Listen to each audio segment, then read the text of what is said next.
y'all, in today's video I'm going to be building a stand for this giant fiddly fig. I bought this plant for my wife a year and a half ago, and it since has grown so big that it won't fit anywhere in the house besides right here in the foyer. Unfortunately, we don't have really any room for it, so I'm going to have to put it on top of this litter box that we have for our cat. So I'm going to build a stand that goes right in this corner here and put the plant right on top of that. Alright, so here are our supplies. We got a 4x4 post that I picked up at the store. We got some metal casters, old rustic style, and some old deck boards that I pulled the nails out of, but now they need sanded and cleaned, and that'll be the top. So I think that'll work. The first thing I need to do is pull out my table saw so that I can rip these boards down. With my garage door closed, I have just enough room to run an 8-foot piece through my table saw, but I have to measure it to make sure that it's exactly in the middle of the room. Because I don't have the room for dedicated in-feed and out-feed tables, I just use these adjustable roller stands from Harbor Freight. I think they're like 15 to 20 bucks each, and they work great. I'm going to rip this 4x4 down to 2.5 inches, which is the width of the base of my caster wheel. I cut 1 inch deep on the first pass. After setting up my feather board to hold the 4x4 tied to the fence, I made my first pass. I then flipped it over and cut the other side. I then raised the blade up another inch and made 2 more passes.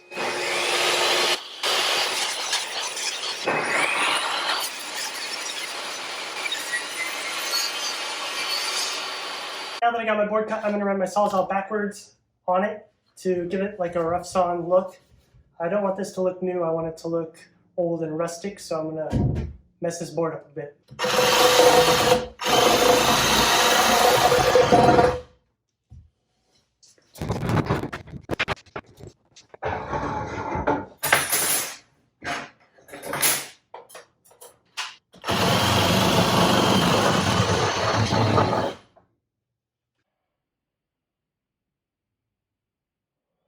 The next method I'm going to try to make this wood look all rough sawn is to bend the teeth on some old blades so that when I put it through the table saw, it'll nick it up a little bit. So I'm going to do that. Get these bent and put them in there.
One eternity later.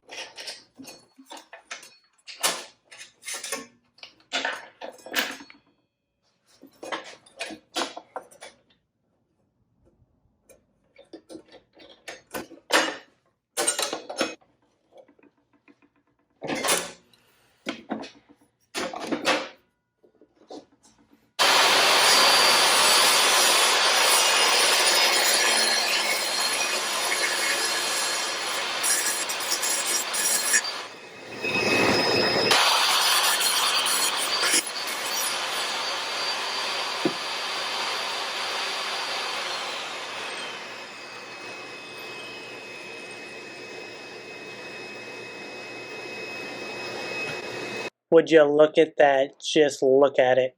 I then cut the legs down to their rough size to make the next step easier. I've heard tale of running boards backwards through a bandsaw to give it that rough sawn look, but I couldn't find any videos on it, so I'm just going to wing it.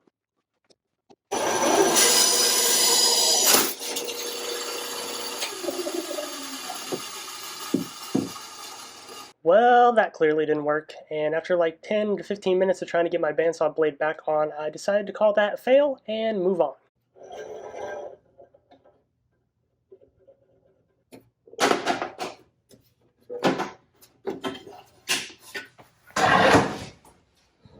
Alright, time to put some casters on these legs. That ain't going nowhere. I use this self-centering drill bit so that I can make sure that I drill the holes in the center of the mounting plates of the caster wheels. After pre-drilling the holes with the self-centering drill bit, I went back and drilled the holes deeper with a regular drill bit, and then attached them using black wood screws. I've had these old deck boards for like 4 years now. I got them when I ran a junk removal business and someone threw them out, and I should have definitely taken these to the dump and thrown them away, but I didn't.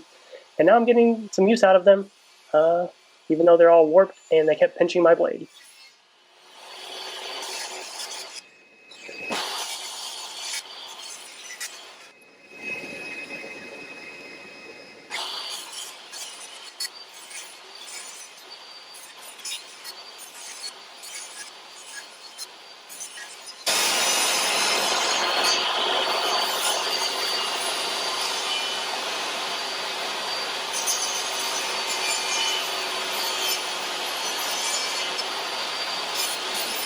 I then cut those boards down to length and attached them to my table legs. I'm just attaching them temporarily to make sure everything fits.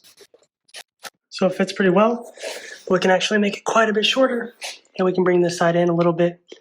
So we're going to do both of those things.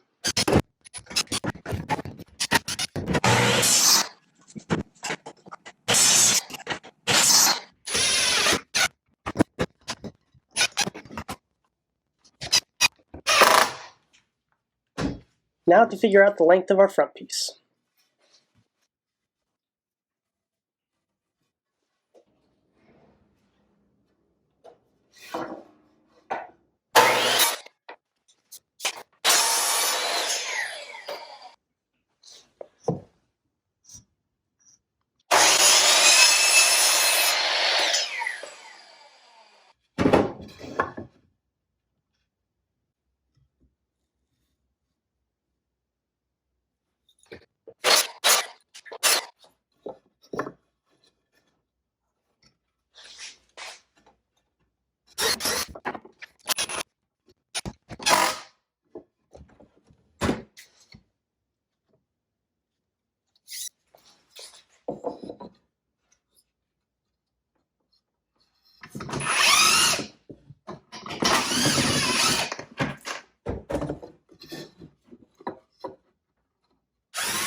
So I ended up making it too short and I was too frustrated to film it, so I disassembled it and glued the pieces that I cut off back on so that I could make the legs longer.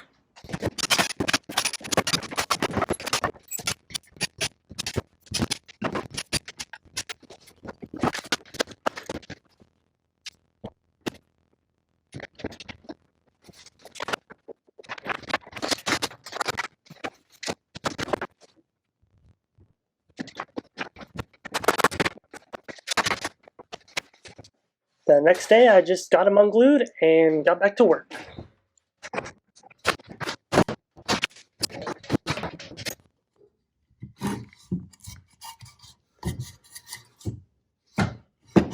First time I cut 4 inches off each leg, making them 20 inches long, and this time I only cut 2 inches off, so they're each 22 inches long.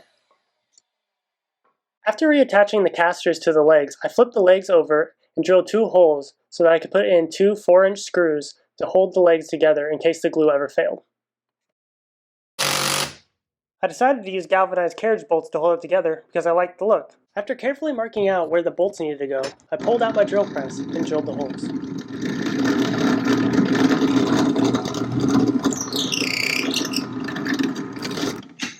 I then stuck a large punch through the holes to mark where to drill the holes in my leg. To accommodate the thickness of the legs, I had to adjust the table on my drill press a few times so that I could drill a hole all the way through. I then hammered the carriage bolts in and tightened down the nuts. I then repeated all of that over and over again to get all of the carriage bolts installed. I had to alternate the direction of them so that they didn't run into each other.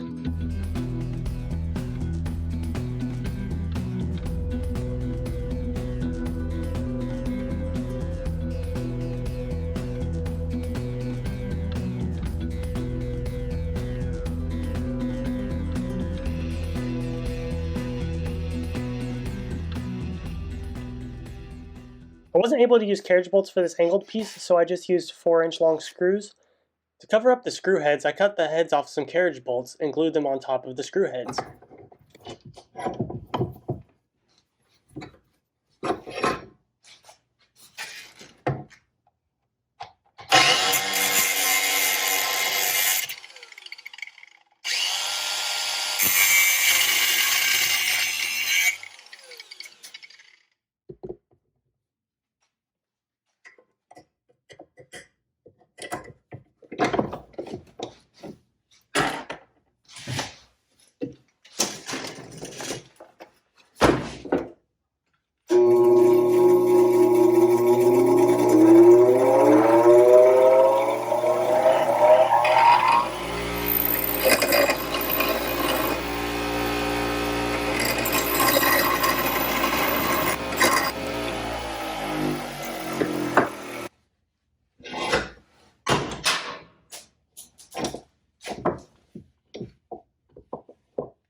I then used CA glue and an activator to glue the caps on top of the screw heads.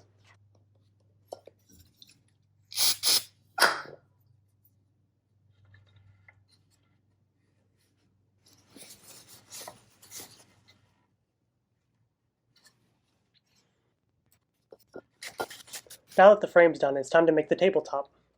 I started by cutting a piece of this old deck board at a 45-degree angle.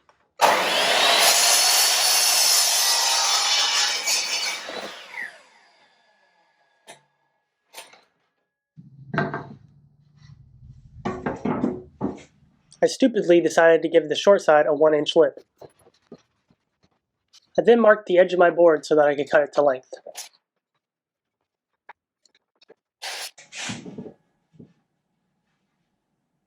I then did the same thing to the long side.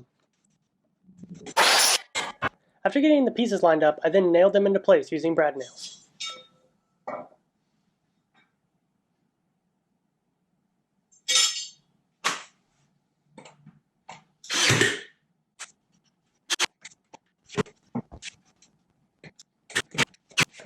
I then marked and cut out the angled piece. It took me quite a few tries to get the right angles and the right length.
Now it's time to fill in this center triangle. I'm going to start by making a template out of cardboard.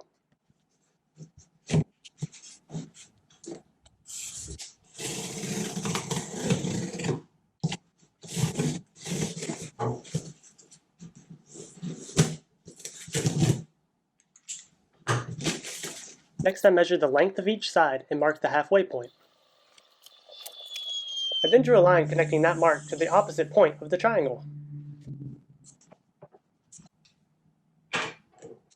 I then cut out the 3 triangles that I wanted.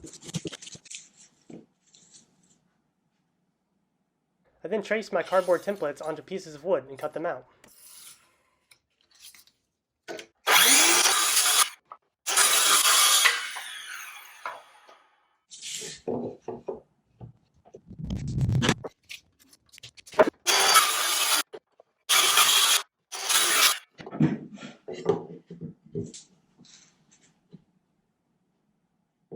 Some of the pieces were a little tight, so I sanded them down to fit.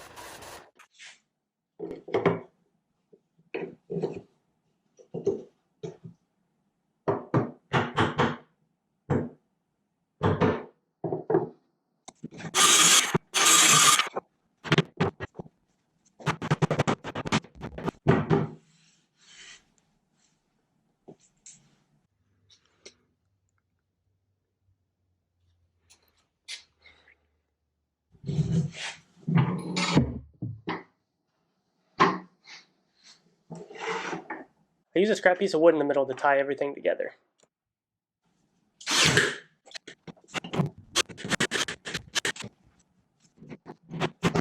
The deck boards had pre-rounded over edges, so I went back and rounded over the edges that I cut with a router bit.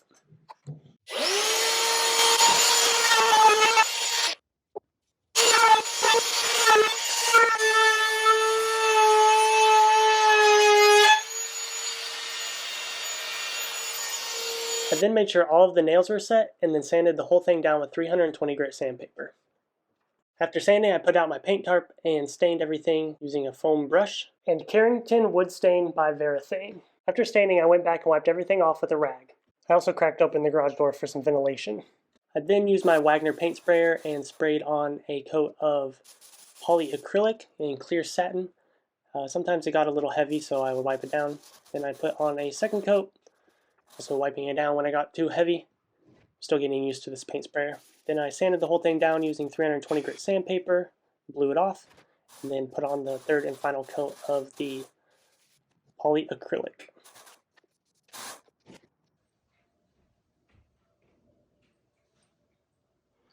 All right, we got it in place. I messed up and made it a little too big to fit. So I'm gonna have to trim these edges off just a little bit, especially on this side. With a flush trim bit, just take a ½ inch off or something, then round over the edge again. So I will do that and put it back, but I'm not gonna do it in the video because I need to post the video. So there it is, complete. Just kidding, here's me quickly trimming it up with a flush trim bit. I just put a ½ inch strip underneath it to make the lip ½ inch, and then I used a roundover bit and then sanded it down and put a coat of stain on it, as well as a couple more coats of polyacrylic. All right, we got it all finished. I can open the door now and not hit it. It looks great. Plant fits good. Still get to the litter box. If you want to see more of my build videos, make sure you subscribe and go watch all the other ones I've made. I make a new one every week, and I've made like 25 before this one. So there's a bunch of videos to watch. Go watch those.